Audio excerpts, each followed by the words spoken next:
இந்த மோடிக்கு ஏற்ற அடிமையாக இன்று திரு எடப்பாடி பழனிசாமி அவர்கள் ஒரு சிறந்த அடிமையாக விளங்கிக் கொண்டிருக்கிறார். தவிர்த்து காட்டியிருக்கின்றது. இதையெல்லாம் ஏற்றுக்க முடியாத பாஜக அரசு நம்முடைய தமிழ்நாட்டுக்கு எல்லா விதத்திலையும் தொல்லை கொடுத்துட்டு இருக்கு. நிதி உரிமையை பறிக்கின்றாங்க, மொழி உரிமையை பறிக்கின்றாங்க, கல்வி உரிமையை தடுத்து நிப்பாட்டுறாங்க.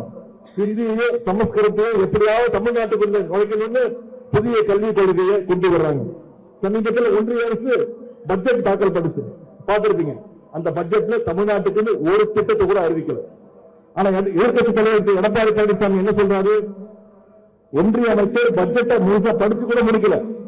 படிச்சு முடிக்கிறதுக்கு முன்னாடியே எதிர்கட்சி தலைவர் திரு எடப்பாடி பழனிசாமி வாழ்த்து சொல்றாரு. என்ன மிகச்சிறந்த பட்ஜெட் அப்படின்னு. நீங்க எல்லாம் முரட்டு பக்தர்கள் கேள்விப்பட்டிருப்பீங்க, முரட்டு தொண்டர்கள் கேள்விப்பட்டிருப்பீங்க. எங்கேயாவது திரு எடப்பாடி பழனிசாமி மாதிரி ஒரு முரட்டு அடிமையை எங்கேயாவது பார்த்திருக்கீங்களா?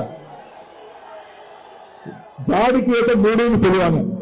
இந்த மோடிக்கு ஏற்ற அடிமையாக இன்று திரு எடப்பாடி பழனிசாமி அவர்கள் ஒரு சிறந்த அடிமையாக விளங்கிக் கொண்டிருக்கிறார். இன்னைக்கு சட்டமன்ற தேர்தல் வருது. ஆனா தமிழ்நாட்டுக்கு மீண்டும் சந்தி கூட்டம் அடிக்கடி வர ஆரம்பிப்பாங்க. மோடி இனிமே அடிக்கடி வருவார், அமித்ஷா அவர்கள் தொடர்ந்து வருவார். அவங்க எல்லாம் வருவாங்க தவிர தமிழ்நாட்டுக்கு தேவையான நிதி மட்டும் நிச்சயம் வராது.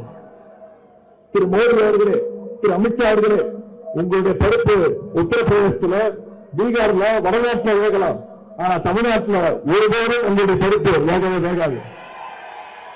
இன்னைக்கு பாஜக அதிமுகவோட கூட்டணி வச்சிருக்கிற கட்சிகள், கூட்டணி வச்சிருக்கக்கூடிய தலைவர்கள், நீங்களே யோசிச்சு பாருங்க. ஒவ்வொருத்தரும் இன்னொருத்தரை எப்படி எல்லாம் புகழ்ந்து பேசினாங்க 2 மாசத்துக்கு முன்பு, 3 மாதங்களுக்கு முன்பு. நான் என்ன சொன்னாங்கன்னு மட்டும் சொல்றேன், யார் பேசினாங்கன்னு நீங்களே கண்டுபிடிச்சுக்கோங்க. இப்ப கூட்டணி இருக்கக்கூடிய ஒருத்தர் சொன்னார், திரு எடப்பாடி பழனிசாமி அவர்களோட கூட்டணி வைக்கிறதுக்கு பூக்களை தொங்கிடலாம். சொன்னது யாரு?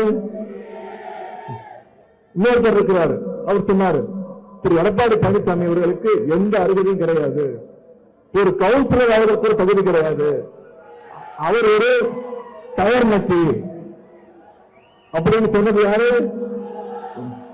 இந்த லட்சணத்துல தமிழ்நாட்டுக்கு டபுள் இன்ஜின் சர்க்கார் என்று திரு மோடி சொல்றாரு.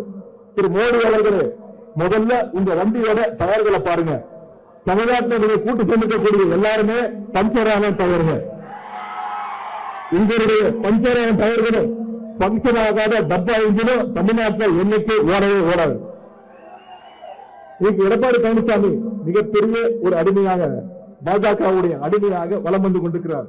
இவங்க இப்படி இன்னொரு பக்கம் யாருக்கும் எந்த பயனும் இல்லாம ஒரு கோஷ்டி சுத்திட்டு இருக்கு. ஒரு சட்டம், ஒரு கொள்கை, லட்சியம், ஒரு கோட்பாடு எதுவுமே இல்லாம, அப்படின்னா என்னன்னே தெரியாம ஒரு கூட்டம் சுத்திட்டு இருக்கு. அரசியல் தான் ஏதோ என்டர்டைன்மெண்ட் நினைச்சிருக்கிறாங்க.